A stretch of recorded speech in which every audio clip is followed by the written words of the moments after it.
औज़ुबिल्लाहिमिनश्शैतानिर्रजीम बिस्मिल्लाहिर्रहमानिर्रहीम रब्बि ज़िदनी इल्मा। पहली लाइन को हमें पढ़ना पड़ेगा। The surface of the cerebral cortex is highly convoluted. Convoluted हमें पता होता है कि जैसे नहीं हमारे पास एक बहुत बड़ा कंबल है, अभी सर्दी आ रही तो हम कंबल निकालना शुरू करेंगे, तो कंबल हमने कैसे रखे हुए, फोल्ड करके रखे हुए, तो उससे क्या हो रहा है, सरफेस एरिया इन फोल्ड्स वो बढ़ रहा है। जितना ज़्यादा हम फोल्ड करते हैं उतना ज़्यादा सरफेस एरिया, जिसकी एक पेपर है वो मैंने सिंगल बिछा दिया है, ठीक है। लेकिन अब मैं उसको क्या कर रहा हूँ, उसको मैं फोल्ड कर करके उसको मोटा करो। आप 8 फोल्ड करेंगे तो पेपर मतलब आपकी ½ इंचेस तक वो हो जाएगा। नहीं बोलते अगर आप उसको 150 समथिंग फोल्ड करें तो आप चांद तक जा सकते हैं, लेकिन इतना अभी तक इतना उसको ताकत नहीं आई किसी के अंदर कि उतना फोल्ड किसी कोई उसको कर सके। तो सरफेस एरिया को सेरेब्रल कॉर्टेक्स फोल्ड होने की वजह से बढ़ा देता है। इसके अंदर कोई और मैकेनिज्म है। Area of the cortex 3 fold. The cortex area divided into 4, ये तो सबको पता है, फ्रंटल, पैराइटल, ऑसिपिटल, टेम्पोरल।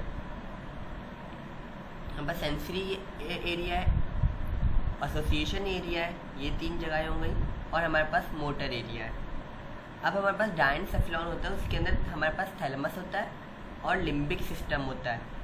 तो सबसे पहले तो हमारा लिम्बिक सिस्टम, अच्छा लिम्बिक सिस्टम पहले आप लोग अपनी कॉपी में लेके लिम्बिक सिस्टम अपनी बुक के ऊपर लिम्बिक सिस्टम लिख दें, किसी जगह पे कोने वगैरह पे लिख देंगे तो मुझे बता दीजिए।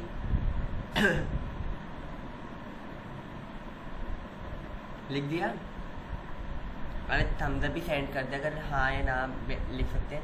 लिम्बिक सिस्टम लिख दें महानूर। अभी लिम्बिक सिस्टम के सामने ना हमने जैसे हा हा हा हा करके हंसते हैं, तो HAH उसके सामने लिख दीजिए, ये भी हो जाएगा। तो आप लोग मुझे वो भी बता दीजिए, सिर्फ थम सेंड करें, कुछ यस नो नहीं लिखना है। HAH हो गया।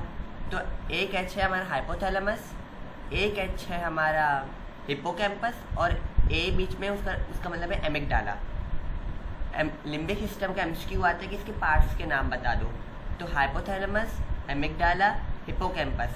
तो हा करके हम इसको याद रख सकते हैं, इससे आसानी होगी। और हाइपोथैलेमस के ऊपर होता है थैलेमस, तो हमारा लिम्बिक सिस्टम और थैलेमस हमारे पास डायनसेफेलॉन में आ जाते हैं।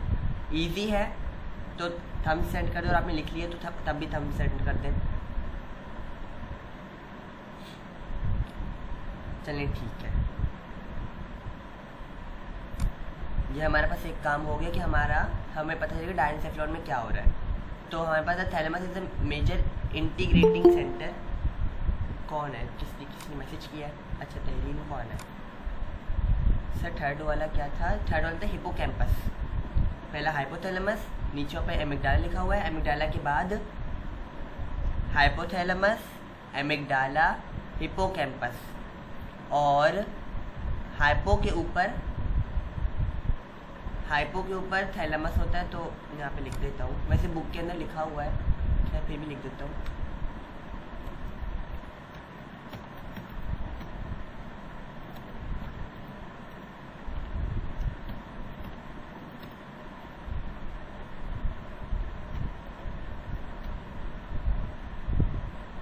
मैंने लिख दिया है, आप लोग इसको कॉपी कर लें, HAH, और हाइपोथैलेमस के ऊपर हाइपो को हटा देंगे तो थैलेमस बन जाएगा। तो हमारे पास डायनसेफेलॉन के 4 पार्ट होते हैं, एक होता है थैलेमस, एक होता है हाइपोथैलेमस, मतलब एक होता है थैलेमस, एक होता है लिम्बिक सिस्टम। लिम्बिक सिस्टम में हमारे पास हाइपोथैलेमस, एमिगडाला और हिप्पोकैम्पस आ जाते हैं, ठीक है। थैलेमस इंटीग्रेटिंग सेंटर, मतलब ये सारे इंटर न्यूरॉन्स यहाँ पर मौजूद हैं। It is also the main input center for sensory information going to the cerebrum। मतलब थैलेमस से हमारे पास सेरिब्रम के अंदर सारा इन्फॉर्मेशन सेंसरी वाला जा रहा है। And the main output centre for the motor information leaving the cerebrum, मतलब सेरिब्रम के अंदर जो इन्फॉर्मेशन जा रहा है वो थैलेमस से जा रहा है, और सेरिब्रम से जो आउटपुट आ रहा है वो थैलेमस से जा रहा है। बीच में क्योंकि थैलेमस पड़ा हुआ है, ये हमारा सेरिब्रम है, ये आगे वाला हिस्सा, तो यहाँ से यूँ कोऑर्डिनेट करके फिर यहाँ से हमारे ब्रेन स्टेम में जा रहा है, यूँ करके, ठीक है। तो थैलेमस बीच में पड़ रहा है, तो इसलिए थैलेमस इंटीग्रेटिंग सेंटर, यहाँ पे मैंने बताया ना आपको, तो इंटीग्रेट करके पहले सेंसरी इन्फॉर्मेशन ऊपर जा रहा है, फिर इंटीग्रेट करके फिर मोटर आउटपुट बाहर जा रहा है। Incoming information from all the senses is stored out in the thalamus and thalamus से मस्क को हटा के थैला कर ले। थैला के अंदर हम सब कुछ डाल देते हैं, तो थैला के अंदर हमारे पास इनपुट मैकेनिज्म भी है, आउटपुट मैकेनिज्म भी है और इंटीग्रेशन भी है। तो मतलब इसके अंदर हमारे तीनों काम एक साथ हो रहे हैं। तो थैला के अंदर जैसे ही हम सब कुछ डाल देते हैं, तो इस थैला के अंदर हमने सब कुछ सारा इन्फॉर्मेशन डाल दिया है and sent on to the appropriate higher brain centre for further interpretation and integration. Limbic system हमारे पास आ जाता है।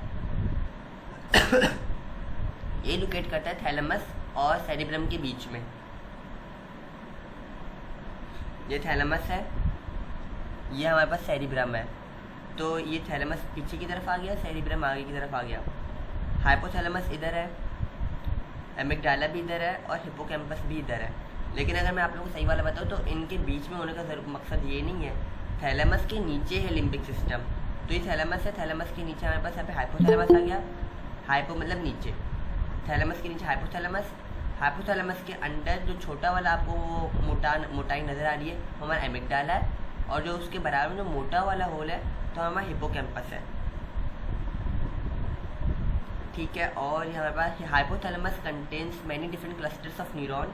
इसके पास क्लस्टर्स ऑफ न्यूरॉन होते हैं। Some of these are neurosecretory cells that release hormones, H for hypo, H for hormones through its hormone production and neural conduction। आप लोगों ने एक बात सुनी कि हाइपोथैलेमस हार्मोन्स को सीक्रेट करवाता है और पिट्यूटरी ग्लैंड के अंदर वो स्टोर हो जाते हैं और फिर पिट्यूटरी ग्लैंड उनको रिलीज करवाता है। ये आप लोगों ने बात पढ़ी है या नहीं पढ़ी? जी आयशा बोले, मुझे पता था इसमें बड़े सवाल होने वाले। आप जब तक सवाल लिखे मैं वो करो। हाँ, ईमान को एक्सेप्ट कर लिया, अच्छी फ्रेंड है आप। खैर, तो अब हाइपोथैलेमस, एक तो हाइपोथैलेमस का हमारा ये काम हो गया और दूसरा हाइपोथैलेमस हमारा ऑस्मो रेगुलेशन और टेम्परेचर। अगर आप लोग याद हो, इम्यूनोलॉजी के अंदर जो पायरोजेंस हैं उनके पास से एरेक्नॉइड एसिड रिलीज होता है। एरेक्नॉइड एसिड जाके कुछ लोगों को एराचिडोनिक एसिड भी बोलते हैं, तो वो हाइपोथैलेमस में जाता है और हाइपोथैलेमस में टेम्परेचर रेगुलेटर सेंटर है। तो वो 98.6 डिग्री फ़ारेनहाइट से फिर वो मतलब 37 से ऊपर की तरफ चला जाना शुरू हो जाता है, ताकि बॉडी का टेम्परेचर बढ़े। 38 to 39 कर देता है। वहीं फिर हमारे पास 104 बुखार, 101 बुखार ऐसे हमारे पास चल रहा होता है फ़ारेनहाइट के अंदर। सेल्सियस के अंदर तो हम पिघल जाएंगे ऑफकोर्स। तो हाइपोथैलेमस से H से हमें याद रखना है कि हार्मोन्स रिलीज करवाता है। हाइपोथैलेमस ऑस्मो रेगुलेशन को देख रहा होता है। हाइपोथैलेमस हमारे टेम्परेचर को देख रहा होता है, वो हमने इम्यूनोलॉजी में पढ़ लिया। और हाइपोथैलेमस हार्मोन्स सीक्रेट करवाता है। प्लीज़ यहाँ पे मैं आप लोगों को वो बता रहा हूँ, फिर वापस ये बात लिख के थम्स अप सेंड कर दे कि हाइपोथैलेमस हार्मोन को सीक्रेट करवाता है, पिट्यूटरी उसको रिलीज करवाता है। आप लोग ये लिख लेंगे तो मुझे बता दें, ये MCQ में कन्फ्यूजन होती है स्टूडेंट्स को कि सीक्रेट कौन करवा रहा है और रिलीज कौन करवा रहा है।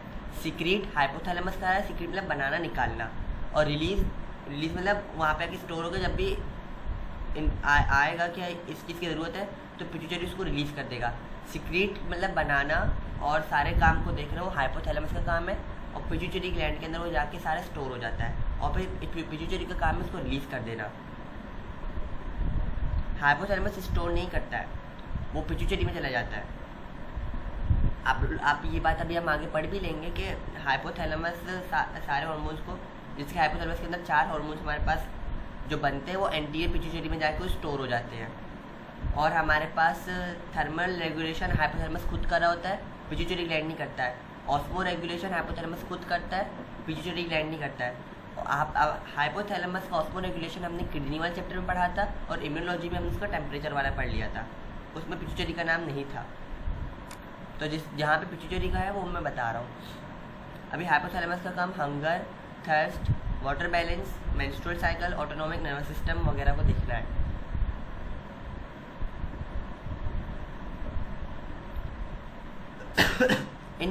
in addition, stimulants of specific area, emotions such as rage, fear, pleasure and sexual arousal भी हमारे पास हाइपोथैलेमस देख रहा होता है।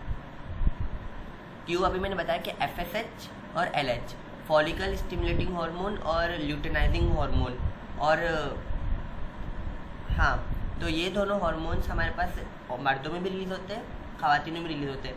तो ये हमारा fear, pleasure, rage, sexual arousal, इन चारों चीज़ों को FSH और LH देख रहे होते हैं। वैसे कहाँ गया, एमिगडाला का भी कुछ ऐसे ही सिमिलर काम है, लेकिन एक बात एक और है कि ये सेक्सुअल अराउजल एक और जगह भी दिख रहा होता है, उसको हम आगे पढ़ लेंगे, ठीक है। Amygdala is believe to be responsible for the production of appropriate behavioural responses to environmental stimuli. They control feelings, जैसे कि मैं आपको अभी बताया, रेज भी एक फीलिंग है, फेयर एक फीलिंग है, प्लेजर एक फीलिंग है, सेक्सुअल अराउजल एक फीलिंग है। उसी तरह से ये भी हमारे पास कंट्रोल फील कर इमोशंस करता है, जैसे कि लोनर, अकेले रहना, फिर वापस से डर आ गया, हेटर एंड सेक्सुअल अराउजल। तो मैंने आप लोगों को वापस बताया कि लिम्बिक सिस्टम एक सिस्टम का पार्ट है ये दोनों। तो अगर अल्लाह ना करे, अगर हाइपोथैलेमस के अंदर से अगर पैर का सिस्टम ख़त्म हो जाता है, कम हो जाता है, तो एमिगडाला उसको मेंटेन करके रखता है। इसीलिए लोग कहते हैं ना नर्वस सिस्टम मुश्किल है, क्योंकि एक काम को बहुत सारे ऑर्गन्स मिलके कर रहे होते हैं। अगर एक का थोड़ा काम ख़राब हो जाता है तो दूसरा ऑर्गन उसका काम ले सकता है। और अगर आपका एमिगडाला निकाल दिया जाए, लिम्बिक सिस्टम का ख़त्म हो जाए, तो आपके अंदर से जो डर है वो ख़त्म हो जाएगा, लेकिन डर के साथ साथ आपके बाकी के जितना भी मैकेनिज्म है वो सब भी बंद ही हो जाएगा, क्योंकि हाइपोथैलेमस आपके सारे काम देख रहा है, टेम्परेचर देख रहा है, हंगर देख रहा है, thrust, water balance, menstrual cycle, autonomic nervous system को देख रहा है, मतलब आपको चलना कैसे है, बैठना कैसे है। अभी मुझे तो नहीं पता मुझे बोलना कैसे है, लेकिन हाइपोथैलेमस ऑटोनॉमिक नर्वस सिस्टम के पार्ट में है, तो उसको चला रहा है। तो फेयर तो जा रहा है, फेयर के साथ साथ बाकी सब भी गया, मर गया। हिप्पोकैम्पस, अच्छा इसके हिप्पो का फुप्पो कर ले, हिप्पो के आगे फुप्पो लिख दे या ऊपर फुप्पो लिख दे, लिख देंगे तो बता दें।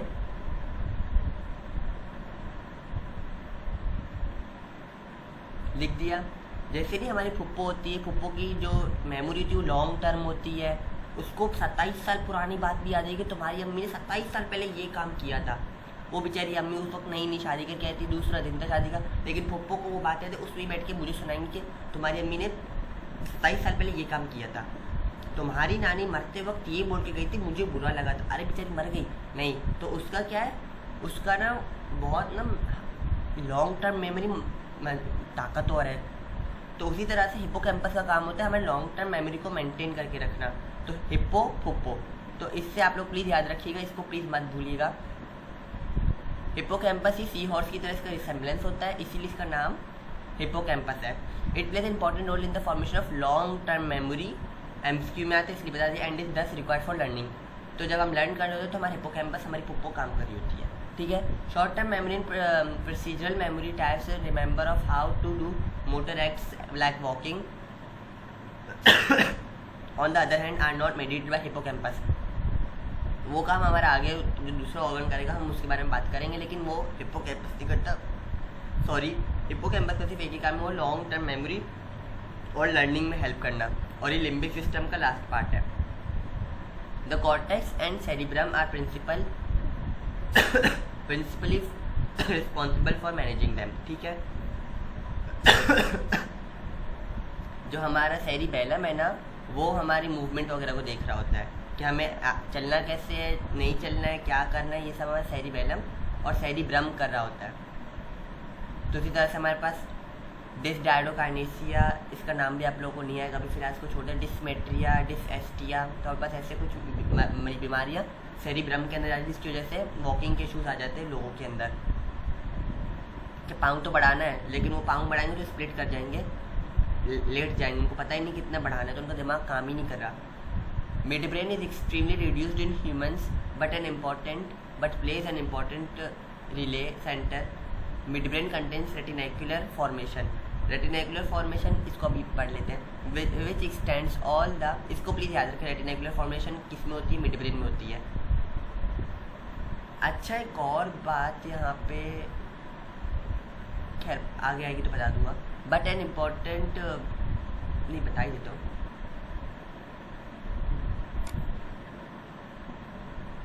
अच्छा, BP मशीन लिख दे अपने पास, BP फिर मशीन लिख दे अपने पास, वो लिख देंगे तो आप मुझे बता दीजिएगा। बस बीपी लिख दिए, उसके आगे मशीन लिख दिया, ठीक है। B for brain stem, P for pons, और एम जो मशीन है उसके ऊपर ना 2 लिख दें, क्योंकि एम को हम 2 बार इस्तेमाल करने वाले हैं। एक है मिड ब्रेन और एक है मेडुला ओब्लोंगाटा। तो ब्रेन स्टेम के हमारे पास 3 पार्ट होते हैं। बीपी मशीन से हम ये याद रखेंगे, B for brain stem, P for pons, M को हम 2 बार इस्तेमाल करें। एक है हमारे पास मेडुला ओब्लोंगाटा और दूसरा है मिड ब्रेन। लिख लिया आप लोगों ने तो मुझे थम्स अप सेंड कर दें, और अगर रिपीट करना है तो तब भी मुझे बता दें। 2 ने लिख दिया, 3 ने लिख दिया, 4 ने लिख दिया, 5, 6, 7, 2 लोग बेहोश हैं। चले, अच्छा 2 लोग बेहोश नहीं है, सॉरी, आई एम सॉरी, मेरी गलती है, मैं जजमेंटल हूँ, मेरी गलती है। तो हमारे पास ये ब्रेन स्टेम का भी हो गया, which extend all the way from the central core of the medulla through the pons and mid brain and on to the lower regions of the fore brain. The retinacular formation plays an important role in retinacular, हमारे sleep में help कर होता है। Arousal मतलब जाग जाना, sleep मतलब सोना, emotions, muscle tone, certain movement and reflexes में हमारा मिड ब्रेन हमें हेल्प कर रहा होता है। हाइंड ब्रेन ये कंसिस्ट करता है हमारे पास मेडुला, पॉन्स, सेरिब्रम। इसको आप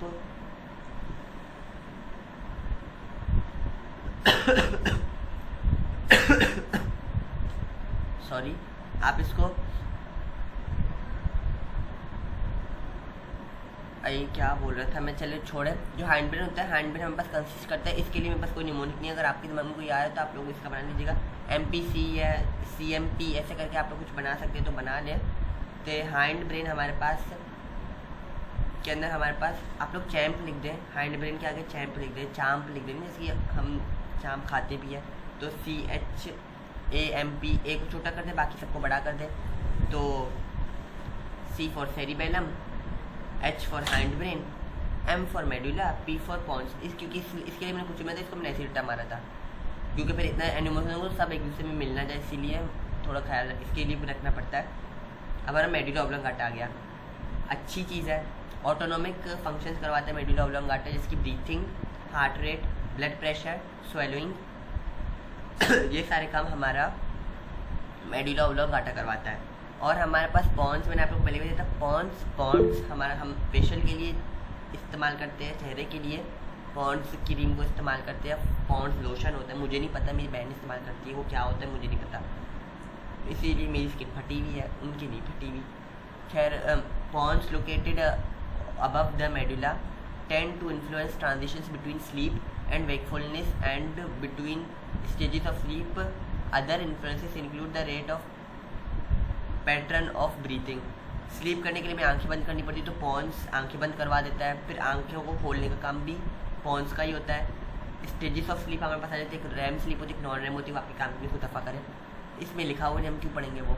तो पॉन्स का ये हो गया। और रेट ऑफ ब्रीथिंग, हम सांस नाक से लेते, तो नाक भी हमारे फेशियल का ही पार्ट है, तो फेशियल एक्सप्रेशंस जितने भी हैं उनको पॉन्स मेंटेन कर रहा होता है, ठीक है। Cerebellum, cerebellum is crucially important for coordinating movement. मैंने आप लोग पहले बताया, मूवमेंट को कौन देख रहा होता है, सेरिबेलम देख रहा होता है। तो हमारे पास जो कोऑर्डिनेटिंग मूवमेंट होता है कि मैंने भी सीधा हाथ, मुझे अगर सीधा हाथ बढ़ाना है तो मैं सीधा हाथ ही बढ़ाऊंगा सलाम के लिए, लेफ्ट हाथ नहीं बढ़ाऊंगा।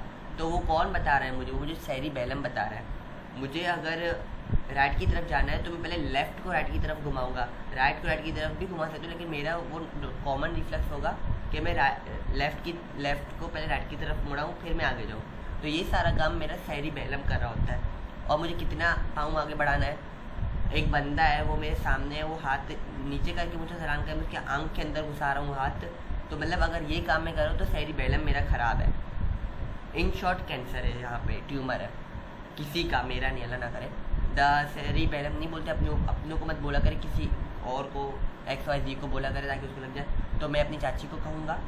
The cerebellum receives sensory information about the position of the joints, देखे जॉइंट्स के बारे में, and the length of the muscles as well as information from the auditory and visual systems. It also receives input from the motor pathways telling it which actions are being commanded from the cerebrum. The cerebrum uses the information to provide autonomic coordination of movement and balance. बस cerebellum के अंदर इतना लंबा इसको ना करें। Cerebellum का काम एक दो होता है, एक होता है movement, coordination of movement and balance करवाना और मूवमेंट करवाने का काम सेरिबेलम का है। इतना ऊपर वाला ना करें, नहीं आता है। ब्रेन स्टेम वापस से आ गया हमारे पास। इज अ रीजन, इसके पार्ट तो पढ़ेंगे ना। Is a region at the base of the brain, क्योंकि बेस ऑफ द ब्रेन ये रहा, ये हमारे पास ब्रेन स्टेम होता है, वो यहाँ से शुरू होता है। ये देखिए मिड ब्रेन यहाँ पे आ गया। मिड ब्रेन और मेडुला के बीच में पॉन्स आगे की तरफ, पॉन्स पीछे नहीं होते हैं, पॉन्स सिर्फ आगे की तरफ होते हैं। ये आ गया located between the cervical spinal cord. Cervical spinal cord यहाँ पे हमारे पास पीछे cervical spinal cord C1 to C7 start हो रही है। एंड डीप सेरिब्रल हेमिस्फीयर, यहाँ बस वो राइट है, ये लेफ्ट है, इस तरह से मान लो। और इनके बीच में हमारा ब्रेन स्टेम होता है deep inside. It place a crucial role in maintaining some involuntary bodily functions like breathing and heartbeat. Humans have three distinct parts: medulla oblongata, mesencephalon, the pons metencephalon, और the midbrain mesencephalon। ठीक है, इनको ये याद रखिएगा। Medulla oblongata माइलिनसेफेलॉन, P मेटेनसेफेलॉन, और ये हम पास मिडब्रेन आ गया मीजेनसेफेलॉन। और इसका मैं आप लोगों को कोई निमोनिक बना नहीं सकते क्योंकि इसमें सभी MMM है। तो इनको सीक्वेंस में अगर आप याद रखेंगे, जैसे कि नहीं सही है, आपको सीक्वेंस में करना है। इस सीक्वेंस में याद रखेंगे तो आपके लिए बेटर ही है कि आप लोग फिर कंफ्यूज नहीं होंगे। आप लोग पता है मेटेनसेफेलॉन, मेटेनसेफेलॉन और मीजेनसेफेलॉन। मैलिन के सामने क्या है, पॉन्स के आगे क्या है, और मिड ब्रेन के आगे क्या है। ठीक है, स्पाइनल कॉर्ड आ गई हमारी। आपको पता है नर्वस सिस्टम के अंदर, नर्वस सिस्टम मुश्किल है, बहुत ज़्यादा मुश्किल है। नर्वस सिस्टम से ज़्यादा मुश्किल है, आपको पता है ये है, ये खबीस चीज़ है ना, ये है ये बहुत खबीस है, हद से ज़्यादा खबीस है। इसके लिए मेरी जो उर्दू वाली ज़लालत, गाली तो नहीं कह सकता, मैं गाली नहीं देता अल्हम्दुलिल्लाह। तो ये वाली जो चीज़ है ना, ये बहुत गंदी चीज़ है। आप लोग जब आगे पढ़ेंगे ना, सबसे डरावनी चीज़ आपको यही मिलेगी। रेडियो वाले सुन लें, रेडियो में जिसको जाना है, ठीक है। इट इज़ स्पाइनल कॉर्ड हमारे पास brain down through the backbone. It is enclose and protected by the vertebral column. और ओटी वाले भी, ओटी वालों को भी अगर वो न्यूरो में जाएंगे तो उनको ये सब पढ़ना पड़ेगा। And layer of membrane called meninges, हमें वहीं डेप, पायामेटर, अरेक्नॉइड मैटर और dura mater, which also covers the brain. उसी तरह से हमारे पास स्पाइनल कॉर्ड को भी कवर कर रहे थे। Inside the spinal cord are two zone, the inner zone is grey matter and primary consist of cell bodies of interneuron, motor neuron and neuroglia. और बाकी दफ़ा फिर हमारा वाइट मैटर आ गया। यहाँ पे देखिए सेरिब्रल स्पाइनल फ्लूइड है, इसके आजू बाजू ये वेंट्रल बॉडी है, मतलब ये आगे की तरफ है, ये पीछे की तरफ है, ये डॉर्सल साइड है, ये वेंट्रल साइड है। मतलब ये देखिए वेंट्रल रूट है, आगे की तरफ की रूट है, ये पीछे की तरफ की रूट है। इस स्पाइनल मेनिंजेस को दफ़ा करें।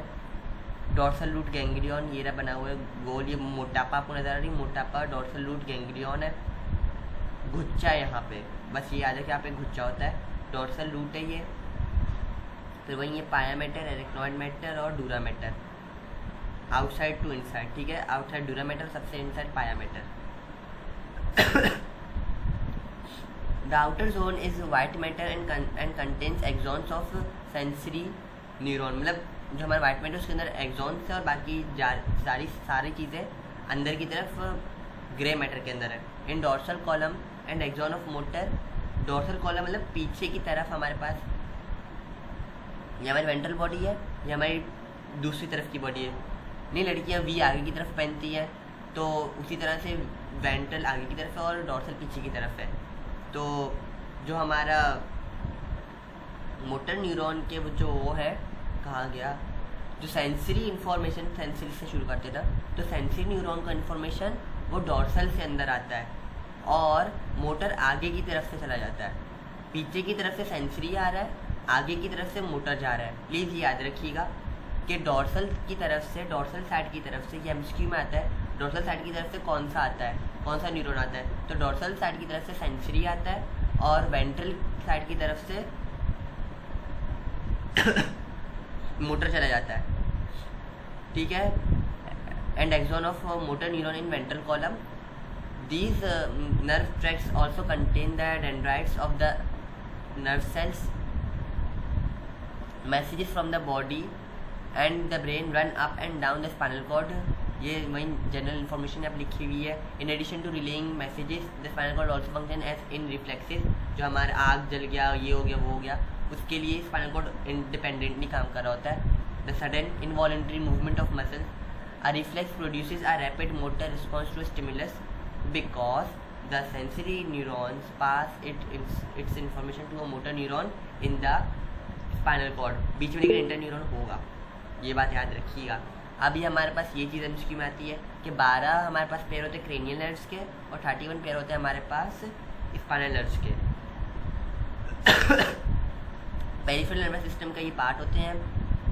यहाँ पे एसोसिएटेड गैंग्लिया होता है. ये हमारे पास क्रेनियल नर्व हमारे पास हेड एंड अपर बॉडी, मतलब जो मेरे रिब्स तक है उन सारी जगहों को क्रेनियल वगैरह सप्लाई कर होता है. और सबसे जो लंबी वाली क्रेनियल नर्व है हमारे पास वेगस नर्व है, जो थ्रू आउट द बॉडी नीचे तक जारी होती है. तो लॉन्गेस्ट पैरासिम्पैथेटिक नर्व या longest cranial nerve is the vagus nerve. इसको प्लीज़ एमसीक्यू के लिए याद रखिए कि पैरासिम्पैथेटिक या तो क्रेनियल नर्व हमारे पास वेगल नर्व होती है सबसे लंबी बॉडी के अंदर, और लोअर लिम्ब के अंदर फिर हमारा शिएटिक नर्व आ जाता है. लेकिन वेगल नर्व हमारे लिए बहुत इम्पोर्टेंट है. इसके पूरी थ्रू आउट द बॉडी बहुत काम है. The spinal originate in the spinal cord and innervate the entire body. 12 pair होते हैं इसके और 31 होते हैं हमारे पास स्पाइनल नर्व के. मोस्ट हमारे पास क्रेनियल सेंसरी और मोटर दोनों होते हैं. A few of the cranial nerve are sensory only. The olfactory and optic nerve. Olfactory सूंघने वाली और ऑप्टिक देखने वाली, क्योंकि इनके लिए बहुत ज़्यादा ही कोई काम चल रहा है. क्योंकि ऑसिपिटल लोब हमारा पूरा का पूरा सिर्फ आंखों के लिए और किसी चीज़ के लिए नहीं है. क्यों बोलते हैं आंख के ऑपरेशन के वक्त आपसे कंसेंट दिया जाता है कि अगर आंख के ऑपरेशन के वक्त बंदा मर गया तो हमारी गलती नहीं, क्योंकि अगर ऑप्टिक नर्व कट गई तो मतलब आंख और जो ऑसिपिटल लोब है सेरिब्रम का, अगर इन दोनों के बीच का कनेक्शन कट गया तो वो आपका ऑर्गन भी गया और आपके आंख भी गया. तो मतलब बंदा ब्रेन डेड हो गया. तो जब वो ब्रेन डेड हो गया तो हमारे अब उसका दिल धड़क भी रहा, क्या फ़र्क पड़ता है जबकि वो बंदा ही ब्रेन डेड है. स्पाइनल नर्व कहा गया क्योंकि दिल की धड़कन, दिल के पास ऐसे नोड पहले से मौजूद है, वो अपनी इनिशिएट करवा रहे हैं. भले थोड़ी कम हार्ट बीट होगी, ब्रेडी कार्डिया होगा, लेकिन हार्ट बीट चलती रहेगी. ठीक है, इसलिए बंदा मरता नहीं. लेकिन वो ब्रेन डेड हो गया, अब उसको कुछ फ़र्क नहीं पड़ता, वो लेटा ही रहेगा सारी ज़िंदगी, उठेगा थोड़ी. इसलिए उसकी मशीन पे बंद कर देते हैं, इसलिए वो मर जाता है, मतलब पूरे सुकून में आ जाता है. The axons of sensory neurons, और हमें लगता है आंखों के डॉक्टर का काम सिर्फ चश्मे लगाना होता है. The axons of sensory neurons enter the dorsal surface of the spinal cord. वहीं वापस से सेंसरी इन्फॉर्मेशन दूसरी तरफ से आ रही है and form the dorsal root of the spinal nerves, whereas motor axons leave the ventral surface of the spinal cord and form the ventral root of the spinal nerve. The cell bodies of the central, आज वापस घर में पढ़नी पड़ेगी. The cell bodies of sensory neurons are grouped together outside each level of the spinal cord in the dorsal root ganglia.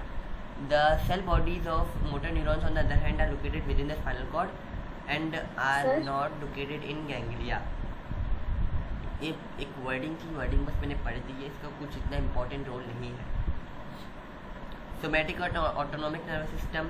The motor portion of the peripheral nervous system is divided into 2, somatic nervous system and autonomic nervous system. मैंने आप लोगों को पहले ही बताया था कि autonomic nervous system peripheral जी यार screen का क्या मसला है. चलो एक मिनट सबर. थैंक यू जो भी है उसने मुझे बता दिया, लेकिन स्क्रीन जाती कहाँ है. कब से नहीं आई तो कब से आप लोग में मुझे बता क्यों नहीं रहे. अच्छा आप लोग बता रहे, मैं मुझे पता नहीं था, सॉरी मेरी गलती वापस से. तो ये लैपटॉप ना बचता है कि अगर कोई इन्फॉर्मेशन आ रही है, कभी भी नहीं बचता है, तो मुझे इसलिए पता नहीं चलता है.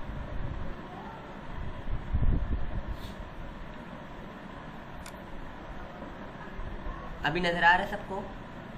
हाँ अब तो नज़र आ रहा है, क्योंकि मुझे भी नज़र आ रहा है। हाँ आ रहा है।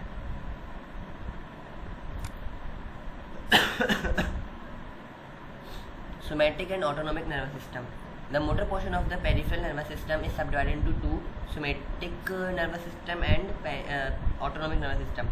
Somatic nervous system voluntary होता है, हमने पहले ही पढ़ लिया था, वो जो चार्ट बना हुआ था। कॉन्शियस कंट्रोल, जैसे हमारे पास जो क्या है, ये हमारे जो वॉलेंट्री मसल्स होते हैं, इन हमारे पूरे बॉडी के अंदर जो हमारे स्केलेटल मसल्स हैं उनको सोमैटिक नर्वस सिस्टम चला रहा होता है। ऑटोनॉमिक जो हमारे कंट्रोल में नहीं, जैसे जीआई है, कार्डियोवास्कुलर, एक्सक्रीटरी, एंडोक्राइन, ये सब ऑटोनॉमिक चला रहा होता है। सिंपैथेटिक फाइट और फ्लाइट होता है, एपिनेफ्रिन एंड नॉरएपिनेफ्रिन के अंडर ही हो रहा होता है। बस ये चीज़ों को याद रखें, इतना लंबा इसको ना पड़े। फाइट और फ्लाइट में होता है एपिनेफ्रिन, नॉरएपिनेफ्रिन रिलीज करवाता है, यहाँ पे नहीं लिखा हुआ है। हाँ एक और बात यहाँ पे लिखी हुई है, थोरैसिक और लंबर नर्व, थोरैको लंबर इसको बोलते हैं। तो sympathetic nervous system थोरैको lumbar nerves के ऊपर ओरिजिनेट होता है, और पैरासिम्पैथेटिक हमारे पास क्रेनियोसैक्रल, कहाँ गया, अच्छा ये रहा, cranial nerves and sacral nerves from the spinal cord. तो क्रेनियोसैक्रल हमारे पास पैरासिम्पैथेटिक होता है। रेस्ट एंड रूमिनेशन, मतलब इसके अंदर सारे आराम से प्यार प्यार वाले काम हो रहे होते हैं। ये जो यहाँ पे चार्ट बना हुआ है ये आपके अभी काम का नहीं है, इसको यूनिवर्सिटी मज़े से पढ़िएगा। यूनिवर्सिटी में भी आपको नहीं पढ़ाएंगे, बोलते हैं ये जो न्यूरोलॉजिस्ट बनते हैं एमबीबीएस के बाद उसको इतना ज़्यादा अंदर पढ़ना पड़ता है, लेकिन बेसिक आपको पता होना चाहिए। कि पैरासिम्पैथेटिक कंस्ट्रिक्ट करता है, ये डायलेट करवाता है कि बड़ा बड़ा देखो भैया आगे से खतरा आ रहा है। सलाइवरी स्टिमुलेट होते हैं, इसमें रुक जाता है। लंग्स कंस्ट्रिक्ट कराते हैं, इसके अंदर डायलेट होते हैं, ज़्यादा ज़ोर से सांस लेना पड़ता है क्योंकि दिल की धड़कनें तेज हो गई हैं, इसमें स्लो हो जाता है। एड्रीनल ग्लैंड स्टिमुलेट कराते हैं, नॉरएपिनेफ्रिन एंड एपिनेफ्रिन रिलीज कराते हैं हार्मोन्स को, जो स्ट्रेस के, फाइट और फ्लाइट के, जैसे मैंने आपको लिया था। और स्टिमुलेट ग्लूकोज रिलीज, ये नहीं बोलते टेंशन के अंदर वजन कम होता है, तो ये वही है, स्टिमुलेट ग्लूकोज रिलीज, ग्लाइकोजन जितना भी स्टोर होता है उसको तोड़ के एनर्जी के लिए बाहर भिजवा रहा है, क्योंकि दिल वगैरह ये सब बहुत तेज़ी से काम कर रहे हैं। पेनक्रियाज वगैरह, ये जो अभी ये है, क्यों बोलते हैं कि टेंशन के अंदर भूख नहीं लगती। कुछ लोग होते हैं टेंशन के अंदर पता नहीं कैसे खा लेते हैं, इतना जोर से खाते होते हैं। मेरी टीचर है ना, वही खड़े होकर सोती है मैं साइड से, तो वो कहती है मेरी टेंशन के अंदर भूख ज़्यादा लगती है तो मैं बहुत ज़्यादा खाती हूँ। लेकिन नॉर्मल फिनोमिना ये है कि जब आपको सिंपैथेटिक होता है तो आप स्टमक, पेनक्रियाज और इंटेस्टाइन सब कुछ इनहिबिट हो रहा होता है, भूख वगैरह नहीं लगती है। और इसके अंदर हमारे पास ये स्टिमुलेट करते हैं यूरिनेशन को, और ये इनहिबिट कराते हैं यूरिनेशन को। और ये बस इसको छोड़ें।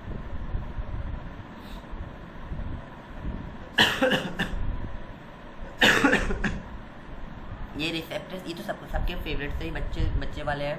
ऑल फैक्ट्री में स्मेल को देख रहे होते हैं। ऑल फैक्ट्री एपिथेलियम हमारे पास वगैरह होते हैं, इतने यहाँ पे लिखे हुए, इसको दफ़ा करें। इसको यहाँ पे olfactory neuron dendrites end in tassels of the सीलिया।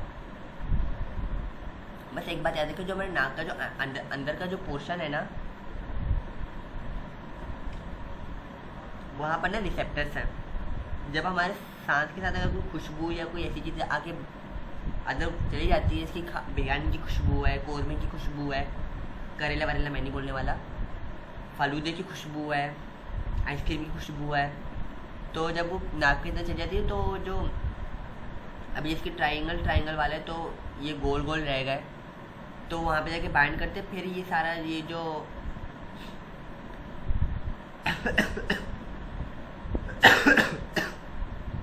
ऑडोरेंट सीलिया में जाते हैं। सीलिया से फिर हमारे पास chemoreceptors, epithelium, bone, olfactory bulb, जो कि हमारा दिमाग का जो पार्ट है, आपके जो ऊपर वाला पार्ट है ना, ये यहाँ पे ना हमारे छोटे छोटे होल्स बने हुए होते हैं। तो ये होल्स के ज़रिए ना, नहीं जो लोग हीरोइन चाहिए होते हैं वो लोग नाक के ज़रिए नशा लेते हैं, तो वो कैसे ऊपर जा रहा है, तो ना बीच में होल्स होते हैं, तो होल्स के ज़रिए सीधा नाम दिमाग तक वो चला जाता है।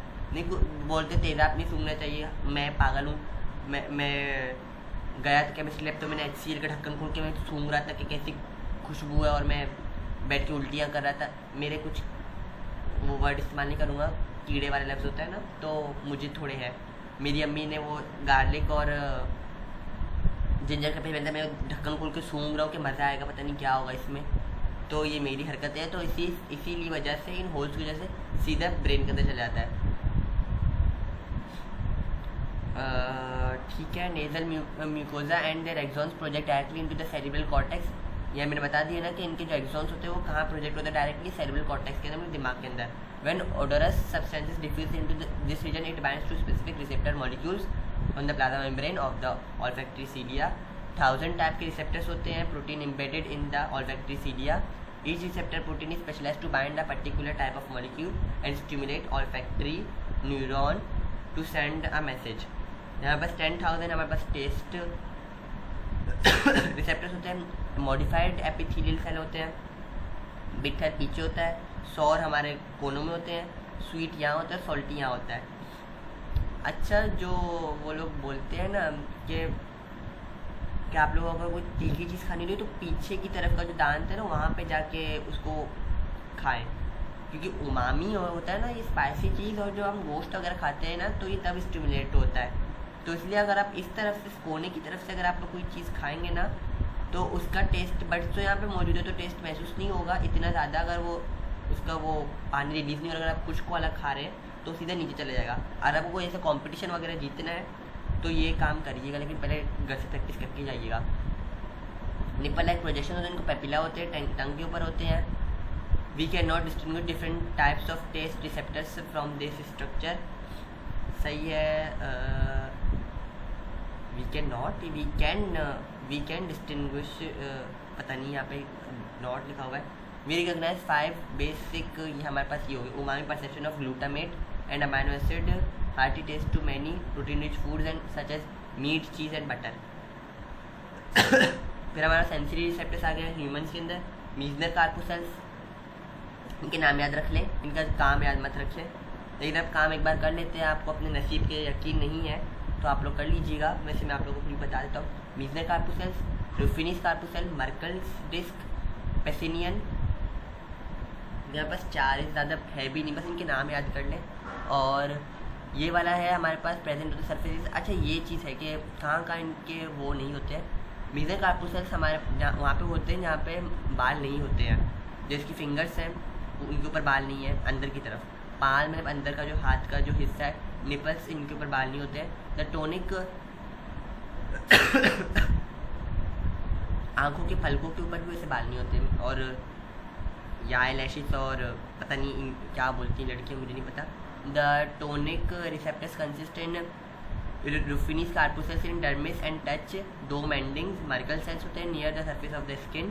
These receptors monitor the duration of touch का ड्यूरेशन कितना है और which extent तक अप्लाइड हुआ है। क्रूड टच है या हाईली वॉल्यूम वाला टच है, थप्पड़ वाला टच है, अम्मी की फ्लाइंग चप्पल है, तो इस ये मर्कल डिस्क हमें बता रहा होता है। Deep below the skin pressure sensation receptors are called Pacinian corpuscles इन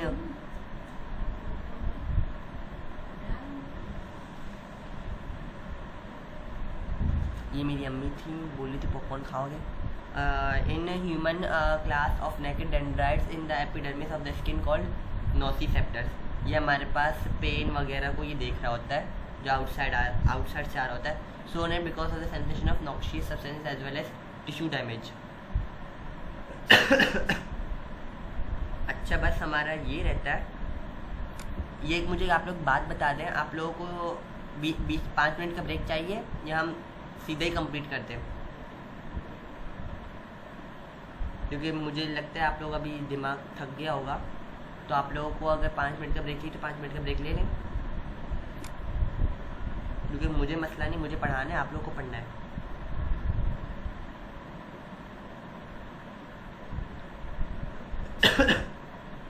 चलिए ठीक है, क्योंकि हमारा जब नर्वस सिस्टम चल रहा होता है ना फिजियो में और न्यूरो में, तो हम बोल देते बस और नहीं, और पढ़ाने की जिद ना करें।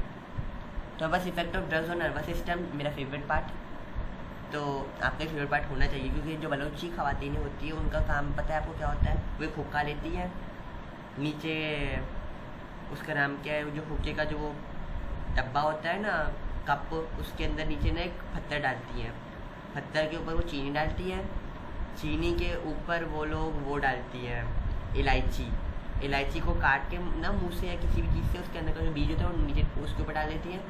फिर जो वो होता है ना तंबाकू को ऊपर ना स्प्रिंकल करते हैं, और फिर जो जले हुए कोयले होते हैं ना उसके ऊपर कितना मज़ा आता है सुनने में, फिर उसको रखते हैं। फिर जो पाइप होती है उससे बैठ के वो लोग हुक्का पीती है। तो इन दो हुक्का पीने वाली ख़वातीन मेरी अम्मी भी आती हैं, मेरी दोनों खालाएँ भी आती हैं, मेरी पप्पो भी आती हैं, मेरी चाचियाँ भी आती हैं, मेरी नानी अम्मा भी आती हैं। मेरी बहन नहीं आती, उसको नहीं पसंद, वो सोशोलॉजिस्ट है ना, उसको सब पता है कि क्या चीज़ अच्छी क्या चीज़ बुरी है। तो उनको छोड़ के बाकी सब पीती है। तो मुझे इसलिए पता है कि उसका बंदा कैसे है। मर्द नहीं पी रहे, सिर्फ ख़वातीनें पीती हैं। और इससे नशा नहीं होता है, मैं एक बात बता दूँ, मतलब खुश रहता है। मेरी अम्मी पान लेती हैं, वो छालिए वाला पान होता है ना, वो लेती हैं जिसमें सिर्फ वो चूना और पता नहीं खटाई वटाई जो भी लगता है। फिर वो अपनी दोनों बहनों को वीडियो कॉल करती है। मेरी दो खाला है ना, तो वो तीनों बहनें बैठ के चुगलियाँ करती हैं रात को बैठ के। खैर मेरी खाला तो नर्स है, तो वो नाइट ड्यूटी करी फिलहाल, तो वो अभी नहीं पी सकती हैं। तो सैटरडे की नाइट को बैठ के फिर सैटरडे वैसे पार्टी कर रही होती थी लोग। Its perception of pain through its own narcotic like endorphins. वैसे एंडोर्फिन्स खुद दिमाग रिलीज करा रहा होता है सुकून के लिए, लेकिन हमारे पास बाकी भी कोई चीज़ें हैं। नार्कोटिक ड्रग्स हमारे पास हीरोइन है, जैसे नहीं बोलते हीरोइन ची, कैनाबिस, निकोटीन वही हमारे पास, तंबाकू वगैरह के, अल्कोहल एंड इनहेलेंट्स, ये वाला नशा हम सब करते हैं। जैसे कि पेट्रोल की खुशबू, नेल पॉलिश की खुशबू, नए किताबों की खुशबू, तो वो भी एक नशा की सूरत में आ जाते हैं। चाय में निकोटीन नहीं होता है ना, कैफीन होता है। जो लोग के दिमाग में वो है ना कि चाय में निकोटीन होता है, चाय में कैफीन होता है, निकोटीन नहीं होता है भाई। हीरोइन एक वाइट पाउडर होता है, नाक के जरिए लेता है, आप लोगों को पता होगा, नहीं पता होगा सॉरी, कैसे पता होगा भाई, सॉरी मेरी गलती है, मैं क्यों ऐसी बातें करता हूँ। With bitter taste abused for its euphoric effects, और मेरे क्लास की ज़्यादातर लड़कियाँ सिगरेट पीती भी है। It is a highly addictive drug, is derived from morphine alkaloid found in opium Poppy plants. It exhibits euphoric rush, anti anxiety and relieving properties. पता नहीं हमारे पास जो रोडों के कोने पे जो आदमी बैठे होते हैं किस चीज़ का टेंशन होता है, वो लोग निकाल रहे होते हैं। वैसे ही ज़्यादातर गालिब जैसे लोग होते हैं ना, गालिब मीर तकी मीर, उनके लिए ये चीज़ है कि उनकी महबूबा उनको छोड़ के चली गई, तो अब वो बैठ के परेशान है, क्या करना, उनको अपना दिमाग सुकून करना है, क्योंकि खुद तो मनहूस मर गए, हमें उनका पढ़ना पड़ता है लंबी लंबी तछरियाँ। Cannabis it is a dried flowering tops and leaves. ये मेरे चाची के घर में उगते हैं, सैडली हाँ, लेकिन उगते हैं। ये हमारे पास ये भंग वगैरह ना, भांग है पता नहीं भंग है, ये उसमें भी इस्तेमाल होता है। The cannabis plant cannabis saliva. अच्छा किसी ने कुछ सवाल भेजा है।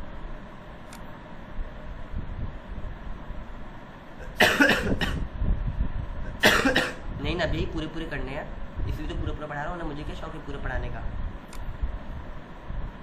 कैनबिस हमारे पास अच्छा वो मर्कल डिस्क वगैरह, अगर उनके नाम सिर्फ करें, लेकिन अगर वो आगे के कौन से वाला जो स्ट्रक्चर वो निपल्स के ऊपर होता है, तो वो बात आपको पता होनी चाहिए ना, तो मीजनर कार्पुसेल्स है। It is the dried flowering toppings and leaves. Cannabis sativa is broadly distributed and grows in the temperate and tropical areas together with tobacco, alcohol and caffeine. It is one of the most widely consumed drugs throughout the world, mostly in Pakistan and Afghanistan plus India. Herbal cannabis and cannabis resins are formally known as marijuana and hash cause mild euphoria with alternation in vision and judgment। नहीं बोलते भांग P के सो गया है क्या, उठ ही नहीं रहा, ये वगैरह वगैरह। निकोटीन हमारे पास टोबाको आ गया, मेरी अम्मी का फेवरेट। तो nicotine binds directly to specific receptors on post synaptic neurons of the brain. Nicotine receptors are the class of receptors that normally bind with the neurotransmitters acetylcholine. Nicotine stimulates heartbeat, blood pressure and increase muscular activity। अब उनको कौन समझाए, मेरी तो वो सुनती नहीं है। अल्कोहल, वो आपने बलोची सड़ेला गाना सुना होगा, वो चिलीमी वाला, तो इसी के ऊपर बना हुआ है, तो मेरा वो गाना, उसमें मेरा कोई ताल्लुक नहीं है, मुझे बलोची गाना नहीं पसंद। Alcohol interferes with the brains communication pathways and can affect. हाँ जो असली गाने वो मुझे पसंद है, जो अजीबोगरीब गाने होते ये मुझे नहीं पसंद। Can affect the way the brain looks and works. तो इसलिए जो अल्कोहल वो जो पीने वाले होते हैं उनकी बातों पे यकीन मत कीजिए, वो लोग अपना फेक सिनेरियो बनाते हैं क्योंकि उनका ब्रेन का लुक और वर्क ही चेंज हो रहा होता है। These destructions can cause mood change and behaviour and make it harder to think clearly and move with coordination. तो अल्कोहल का वो अभी हमारे पास आ गया, spray paints, markers, glues, cleaning fluids, ये फिर ये हम हैं, मैं, आप लोग भी हैं। तो क्योंकि मुझे पता है लड़कियों को नेल पॉलिश की खुशबू से बहुत मोहब्बत होती है और नया नया जो पेंट होता है उससे भी बड़ी मोहब्बत होती है और न्यू बुक्स की खुशबू से भी मोहब्बत होती है। और जब उनके सालन का तेल ऊपर आ जाए तो फिर तो वो बहुत ज़्यादा खुश हो जाती है कि सालन तेल छोड़ रहा है। जो पहली बार की जो कुक होती है जिसकी मैं भी था तो मुझे भी बड़ी खुशी थी कि मेरा सालन तेल छोड़ रहा है। They contain dangerous substances that have psychoactive mind altering properties when inhaled. Drug addiction and drug tolerance. Drug addiction हमारे पास इलीगल ड्रग जैसी कोकेन आ गया, कोकेन वाला गाना भी, कोकेन मतलब नहीं मैं नहीं गाने वाला।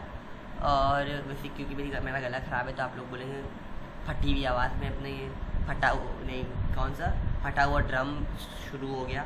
Nicotine, you can get addicted to substances like medication drug, alcohol, nicotine, marijuana and other legal drugs as well. Dependence start with an experiment। और फिर जितना ज़्यादा यूज़ करेंगे उतना ज़्यादा ही सेल्फ कंट्रोल लूज़ होगा और मैच करेगा डिज़ायर टू टेक ड्रग्स। दुआ करें यहाँ से आप लोग एमसीक्यूज़ बन जाए, आप लोग खुश हो जाएंगे। ड्रग टॉलरेंस, यहाँ पास आगे एफिशिएंसी आ गया जब हम बहुत ज़्यादा एक्सपोजर लेते हैं निकोटीन और कैफीन से। नहीं बोलते जो लोग चाय नहीं पीते, जब तक उनको चाय नहीं मिलती फिर वो पागलों की तरह खुर्राट हो जाते हैं, चीज़ें फोड़ते हैं, जंग करते हैं, गालियाँ देते हैं, लड़ाइयाँ करते हैं। तो उनमें एक मरीज़ मैं भी हूँ। मैं अगर चाय नहीं पीऊँ तो मुझे ये मसले होते हैं। अब मेरे बराबर में वो चाय की प्याली ही पड़ी हुई है। For long time and larger doses must be taken to produce the same effect.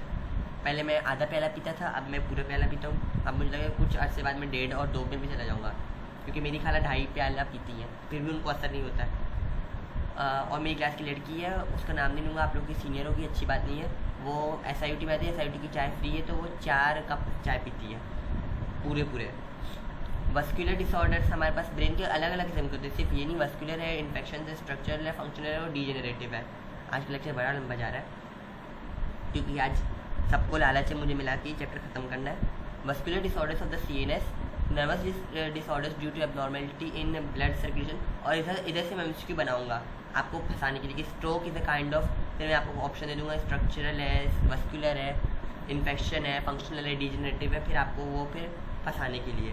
तो इस तरह से आप लोगों को फंसाने वाले यहाँ से MCQs बनते हैं। It is cause by an interference with blood supply to the brain. ठीक है, ब्लड सप्लाई आ गया हमारे पास, ये यहाँ पे कोई मसला आ गया और खून बैकवर्ड फ्लो करना शुरू हो गया, यहाँ पे जमना शुरू हो गया, पीछे की तरफ जाना शुरू हो गया, तो यहाँ पास स्ट्रोक है। हेमरेजिक स्ट्रोक हमारे पास इस्कीमिक स्ट्रोक ऐसा होता है, लेकिन हेमरेजिक स्ट्रोक ऐसा होता है कि यहाँ पे जमा हो गया, अब ये फट गया। जब ये फट गया तो पूरे जो दिमाग के ऊपर जो सराउंडिंग है यहाँ पे फिर फैलना शुरू हो गया।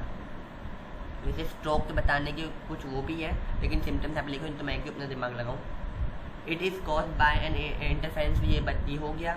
Blocked by a blood clot, cause hypertension, वापस आ गया smoking, diabetes mellitus.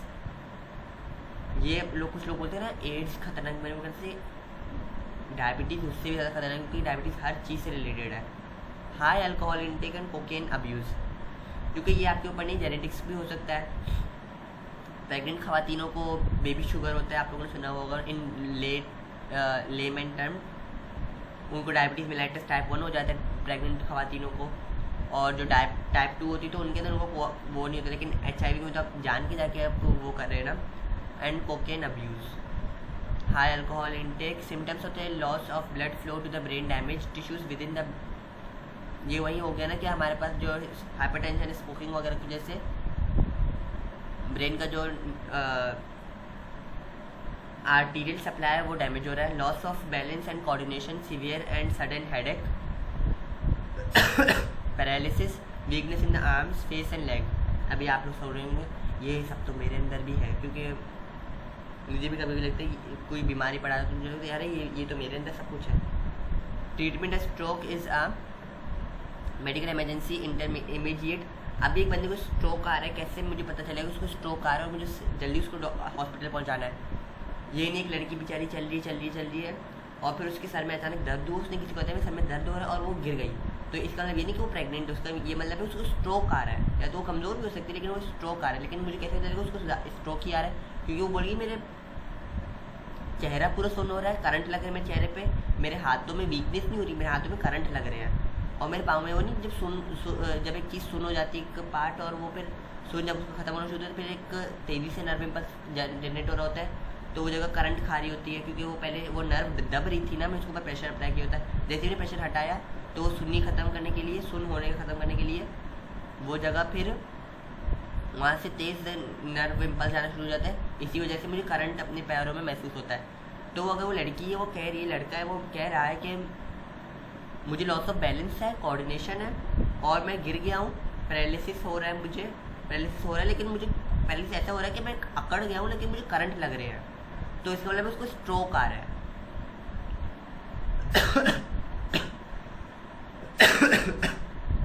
Normal weakness हो रही तो हम ये भी कह सकते हैं उसको शायद इलेक्ट्रोलाइटिक इम्बैलेंस है, लेकिन अगर उसको करंट लग रहा है पूरी बॉडी के अंदर, फेस में, आर्म्स और लेग्स में ज़्यादा, तो इसका ये मतलब है कि स्ट्रोक आ रहा है। ये पता नहीं उन्होंने वीकनेस क्यों लिखा हुआ है, मुझे आई डोंट नो। ट्रीटमेंट शायद वीकनेस भी होती होगी, लेकिन पैरालिसिस हो रहा है तो उसका मूवमेंट ही ख़त्म हो रहा है, वो अकड़ है बेचारा। ट्रीटमेंट स्ट्रोक इज इमरजेंसी, ये immediate treatment can save lives and reduce disability. Treatment depending on the severity and type of stroke. और treatment will focus on the restoring blood flow and anticoagulants and platelet aggregation inhibitor is given, blood pressure management and nursing care is essential. Haematoma वहाँ पर से blood clot दिमाग के ऊपर की तरफ space है वहाँ पे आके जमा हो गया। मेनिंजिस आपको नज़र आ रहे हैं, मेनिंजिस के ऊपर की जो जगह है ना वहाँ पे, तो इसको हम हेमोटोमा कहते हैं। हाइपरटेंशन की वजह से होता है। क्यों बोलते हाइपरटेंशन तक साइलेंट किलर, तो यही वजह है। Heart attack, GI disorders, stroke वगैरह, हेमाटोमा। ये हमारे पास haematoma symptoms include loss of consciousness, sudden confusion, pale skin colour and seizures, झटके लगना। ट्रीटमेंट हमारे पास हेमाटोमा की है कि सिवियरिटी ऑफ वो सर्जरी करते हैं, उसका वो सारा जो ब्लड होता है उसको ड्रेन करके निकाल देते हैं। इन्फेक्शियस डिसऑर्डर, सीएनएस में मेनिंजाइटिस आ जाता है, इन्फ्लेमेशन हो जाती है, मेनिंजिस के अंदर फूल जाते हैं, वो कॉज होता है वायरल इन्फेक्शन की वजह से होता है। फंगल में रेयरली होता है और बैक्टीरियल इन्फेक्शन भी होता है। अब हम जल्दी चल रहे हैं। सिम्टम्स हमारे पास हाई फीवर, स्टिफनेस, मतलब गले में बहुत स्टिफनेस हो रही है हमारी, मतलब फूल रहा है, स्टिफ हो रहा है, दर्द पैदा हो रहा है वैसे। हेडेक में नोजिया और वॉमिटिंग, इट में कॉज पैरालिसिस, कोमा और डेथ। ट्रीटमेंट है हमारे पास, डिजीज़ की टाइप कौन सी है, बैक्टीरियल मेनिंजाइटिस ट्रीट हो सकता है कॉर्टिकोस्टेरॉइड से, वायरल कभी भी क्योर नहीं होता, और फिर फंगल भी हमारे पास क्योर नहीं होता है। Encephalitis, inflammation of the brain, खुद के ब्रेन की वजह से, क्योंकि इंसेफेलॉन एक पार्ट है और वहाँ की अगर इन्फ्लेमेशन हो रही है तो वो inflammation of the brain. Viral and rarely fungal. एक मिनट, लैपटॉप का चार्ज खत्म हो रहा है, चार्ज लगा दूँ। चले, मैं वापस आ गया। ट्रीटमेंट है हमारे पास के, अच्छा सिम्टम्स है हमारे पास, फीवर हो रहा है, हेडेक हो रहा है, confusion, cause weakness, dementia, irritability. Treatment encephalitis urgently होता है, एडलाइन कॉज रिलीज, ये हो गया। ट्यूमर सबको पता है, मैं नहीं बताने वाला, लेकिन फिर भी एक बार वो कर लेते हैं कि एबनॉर्मल एक सेल ग्रोथ हो जाती है। वापस वही बात, 53 नंबर की जीन होती है, वहाँ पे अगर म्यूटेशन आ गई है तो उसकी वजह से एडिनोमा, बेनाइन वगैरह ऐसे ट्यूमर्स होना शुरू हो जाते हैं।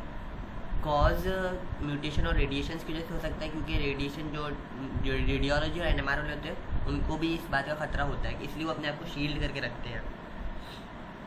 सिम्टम्स हमारे पास साइज और लोकेशन और rate of growth of brain tumour में include headache, vision problem, seizures, paralysis, coma. 180 degree पे अपना हाथ रखें और अपनी उंगली बाहर निकाल दें और अपना मुंह बिल्कुल सीधा रखें। अगर आपको अपना उंगली नज़र आ रहा है मुंह को होते हुए, और या तो अपना उंगली नज़र आ रहा है कोने से, तो आपका कोई मसला नहीं है। लेकिन आप आगे की तरफ आ रहे 45 डिग्री पे आपको अपने मुंह के एंगल से 45 डिग्री पे फिर आपको नज़र आ रहा है ना, आपकी उंगली मूव करिए। घर वालों के साथ भी कीजिएगा प्रैक्टिस, तो आप समझ लें कि आपके दिमाग में कोई ट्यूमर वगैरह का मसला है, और वो मतलब असली वाला मसला है। विजुअल प्रॉब्लम्स, सबसे बड़ा तो विजुअल प्रॉब्लम्स पता चल जाता है, seizures, paralysis, coma and death होगी तो उसका सिम्टम क्या हुआ, अजीब। Treatment include surgery, radiation therapy, chemotherapy, targeted therapy. तो सर्जरी को छोड़ के रेडिएशन थेरेपी, कीमोथेरेपी और targeted therapy, nuclear medicine, radiation therapist कर रहे होते हैं, और इंक्लूडिंग सर्जरी ओटी टेक्नोलॉजिस्ट कर रहे होते हैं। और उससे पहले रेडियोलॉजी वाले उसका रेडियोलॉजी ग्राफ वगैरह निकालते हैं। ठीक है, तो यहाँ पे 3 टेक्नोलॉजीज का काम एक साथ आ गया। अब फंक्शनल डिसऑर्डर, हेडेक, ये तो नहीं बताने वाला मैं भाई। माइग्रेन, टेंशन और cluster, secondary headache infected teeth वगैरह से हो सकता है, infected sinus, bleeding in the brain, encephalitis, meningitis, cranial neuroglia, facial pen and other headaches. यहाँ अगर 12 क्रेनियल नर्व से कोई मसला हो रहा है तो वो। Cause, inflammation, irritation, symptom, pain that begin in the back of the head and neck. Sinus में ये वाला होता है, क्योंकि हमारे साइनस यहाँ पे होते हैं, यहाँ पे होते हैं, यहाँ पे होते हैं, यहाँ पे होते हैं। क्यों बोलते हैं आप लोग, अगर म्यूकस आए तो म्यूकस निकाल दी, अगर वो यहाँ पे आके ड्रेन जमा होना शुरू हो गया ना, ड्रेन नहीं हुआ तो आपके बाल सफ़ेद हो जाएंगे। टेंशन सिर्फ एक आगे का पार्ट हो रहा है, माइग्रेन एक पूरा का पूरा यहाँ से यहाँ तक आपका पूरे एक आधा बॉडी आपका दर्द करना शुरू, दांत भी चले जाए। और क्लस्टर में होता है कि आपकी एक आँख है जो वो है वो दर्द होना शुरू हो जाए।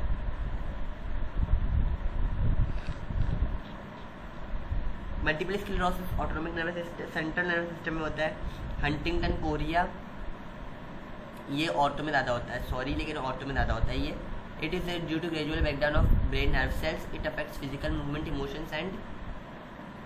कोरिया तो पता है ना, कोरिया लड़कियों का फेवरेट होता है। तो आप लोग जितना मतलब लड़कियों को नहीं, आप लोग तो छपड़ी लड़कियाँ नहीं, आई नो, लेकिन जो कुछ लड़कियाँ होती हैं जो माँ बाप को घर छोड़ के भाग रही थी कोरिया जाने के लिए बाय ट्रेन, वो भी इतने माशाल्लाह पाकिस्तानी अवाम, तो उनका क्या हुआ, उनका दिमाग का सेल ब्रेकडाउन हो रहे थे ना, इसीलिए उनको कोरिया जाने का दिल कर रहा था ना। तो आप इस बीमारी को इस तरह से याद रखिएगा। एल्जाइमर हमारे पास बुढ़े लोगों में होता है ज़्यादा, और ये एक जेनेटिक डिसऑर्डर है। देखिए आप लिखा हुआ है इनहेरिटिंग सर्टेन जीन्स, अगर माँ को है तो बेटी को या बेटे को, दोनों को ओल्ड एज की तरफ जब वो जा रहे हो उनको भी होगा। मेमोरी लॉस होता है माइल्ड, मतलब आहिस्ता आहिस्ता हो जाता है।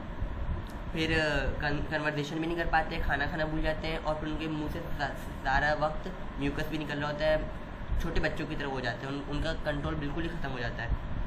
लेकिन छोटे बच्चे थोड़ा मूव भी कर सकते हैं, लेकिन वो मूव नहीं कर सकते। सिम्टम्स हमारे पास अर्ली टू वो वाले होते हैं डिफ़िकल्ट, लेकिन माइल्ड में फिर डिल्यूजन एंड हेलुसिनेशन अपनी तरफ से बंदे बना लेना, और जो असली बंदे उनको भूल जाना। ट्रीटमेंट कोई क्योर नहीं है।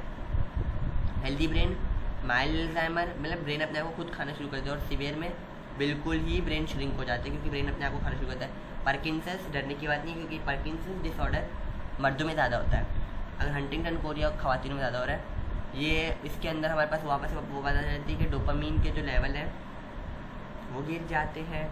Cause death of dopamine producing neuron. Symptoms हमारे पास include tremors of the arm और leg, worsen time, limb is in straight, मतलब लिम्ब रेस्ट बड़ा हो लेकिन वो कॉन्ट्रैक्ट और अकड़ है, तो हम क्या बोलते हैं भूत आ गया, भूत आ गया। वो भूत नहीं है, वो पार्किंसन डिसऑर्डर है। Stiffness, weakness, trembling. ट्रीटमेंट इसका भी कोई क्योर नहीं है। डायग्नोस्टिक टेस्ट EEG हमारे पास आ जाता है, यहाँ पे हम ब्रेन के ऊपर गंजा करके पूरा गंजा कर देंगे एक बंदे को, फिर इलेक्ट्रोड्स लगा देंगे, फिर हमें पता चलेगा कि इसका कोई मसला हो रहा है नहीं। मेनिंजाइटिस वगैरह में हम ये करते हैं, जिसकी इंसेफ्लोग्राम तो एक प्रोड्यूस करते हैं चार्ट के, मतलब नॉर्मल आउटपुट आ रहा है ब्रेन का, क्योंकि ब्रेन में अंदर इलेक्ट्रिकल इम्पल्सिस जनरेट ट्रेवल कर रहे होते हैं।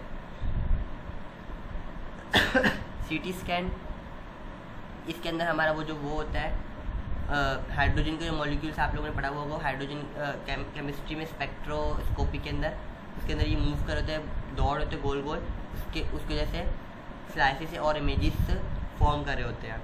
मैग्नेटिक इमेजिंग रेजोनेंस, रेडियोलॉजिक वो है, मैग्नेटिज्म का इस्तेमाल होता है, रेडियो वेव्स का।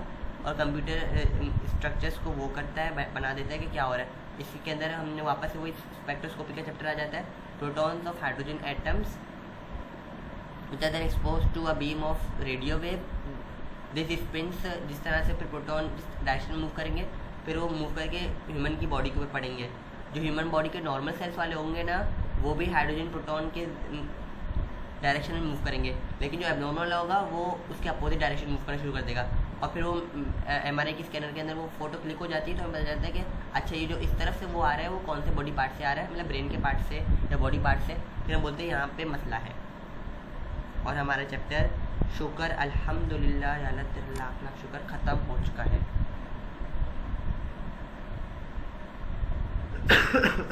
रूहा ने बोला मैं चली बन के हवा।